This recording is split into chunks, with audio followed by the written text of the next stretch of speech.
বন্দরনগরী চট্টগ্রামের কি শিরোপা খরাটা এবার মিটবে? গতবার তারা ফাইনালে গিয়েও কিন্তু শিরোপাটা ছুঁতে পারেনি, একদম কাছাকাছি পর্যন্ত গিয়ে লাস্ট মোমেন্টে কিন্তু বরিশালের কাছে হেরে তাদের স্বপ্নভঙ্গ হয়েছিল। তবে এবার চট্টগ্রাম যে দলটা গড়েছে, চট্টগ্রামবাসী খুশি হতেই পারে। দুর্দান্ত একটি তারা দল গড়েছেন, চ্যাম্পিয়ন হওয়ার মতোই দল গড়েছেন এবং তারা নিশ্চয়ই প্রত্যাশা করবেন যে অন্ততপক্ষে এবার চট্টগ্রামের ট্রফিটা যাবে।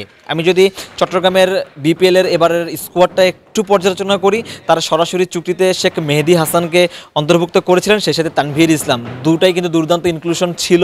কারণ আপনারা জানেন যে বিপিএলের তানভীর এবং শেখ মাহাদি আসলে কি করতে পারেন তাদের স্পিন ঘূর্ণি দিয়ে, সেটা বহুবার তারা প্রমাণ করেছেন, সেটা নতুন করে বলার কিছু নেই। এবং সেই সাথে তারা কিন্তু পাকিস্তানি আবরার আহমেদকে সরাসরি চুক্তিতে নিয়েছিলেন। আবরার আহমেদ বর্তমান সময়ের one of the finest leg spinner এবং তিনি ঘরোয়া থেকে বলেন, ইন্টারন্যাশনাল ক্রিকেটে বলেন, টেস্ট, ওয়ানডে, টি-20 সব জায়গাতেই তিনি পাকিস্তানের হয়ে খেলছেন এবং কিন্তু তিনি দুর্দান্ত পারফরমেন্স করছেন। সো শুরুতেই তারা চমক দেখিয়েছিল এবং আমি যদি বলি যে সবথেকে বড় চমকটা হয়তো তারা লুকিয়ে রেখেছিল অকশনের জন্য, যেটা কিন্তু তারা দেখিয়েছে প্রথম কলে। এ ক্যাটাগরিতে যখন প্রথম কলটা দেয়া হয়, নাইম শেখের পেছনে তারা কিন্তু 1,10,00,000 টাকা খরচ করেছে। 1,10,00,000 টাকা খরচ করে কিন্তু তারা নাইম শেখকে দলে অন্তর্ভুক্ত করেছে, যিনি কিনা শেষ অবধি এবারের বিপিএলের সব থেকে দামি ক্রিকেটার হিসেবে অকশন থেকে বের হয়েছেন বলা যায়। সো প্রথমে যে চমকটা তারা দেখেছিলেন, সেই চমকটা তারা পরেও ধরে রেখেছে। শরীফুলকে তারা দলে ফিরিয়েছে, পঞ্চগড় এক্সপ্রেস খ্যাত Shoriful, left arm pace bowler, তাকে কিন্তু 44 লক্ষ টাকায় চিটাগাং দলভুক্ত করেছে।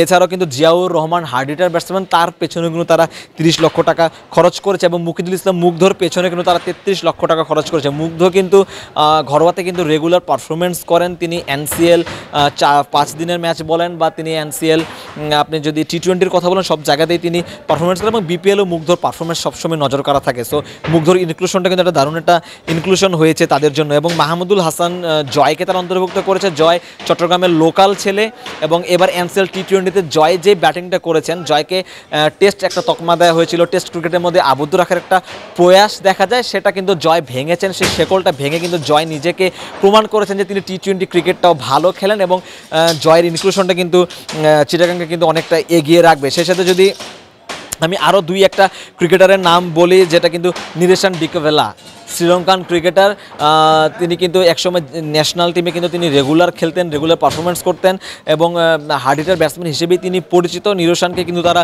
অন্তর্ভুক্ত করেছে এবং অ্যাঞ্জেলো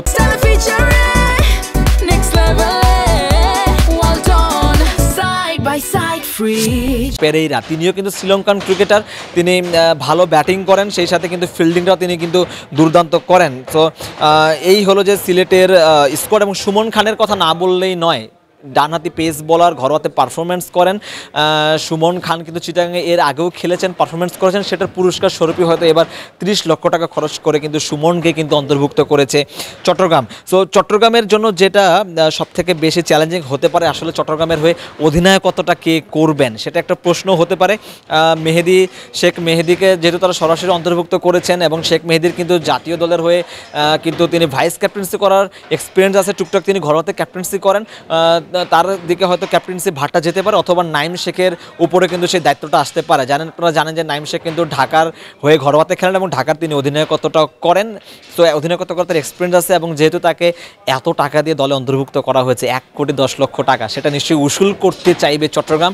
তার ব্যাটিংটা তো তারা চাইবেই, সেটা তো কোনো সন্দেহ নেই। সেই সাথে তারা নিশ্চয়ই নাইমা যদি ক্যাপ্টেন্সিটাও যদি মাঠে ওই সার্ভিসটা যদি পায়, সেটাও কিন্তু তাদের জন্য কিন্তু সোনায় সোহাগা হতে পারে। সো এই ছিল চট্টগ্রামের স্কোয়াড, এই ছিল চট্টগ্রামের দলটা এবং সব কিছু মিলিয়ে বলা যায় যে চট্টগ্রাম একটা দারুণ একটি দল গড়েছেন, ফাইনালে যাওয়ার মতোই একটি দল করেছেন। এরপরে নিশ্চয়ই তারা আরও কিছু বিদেশি ক্রিকেটারকে তারা নিয়ে আসবেন এবং সেখান থেকে তাদের যদি কোনো জায়গায় ল্যাকিংস মনে হয়, সেই ল্যাকিংসে নিশ্চয়ই তারা ফিল আপ করার ট্রাই করবেন।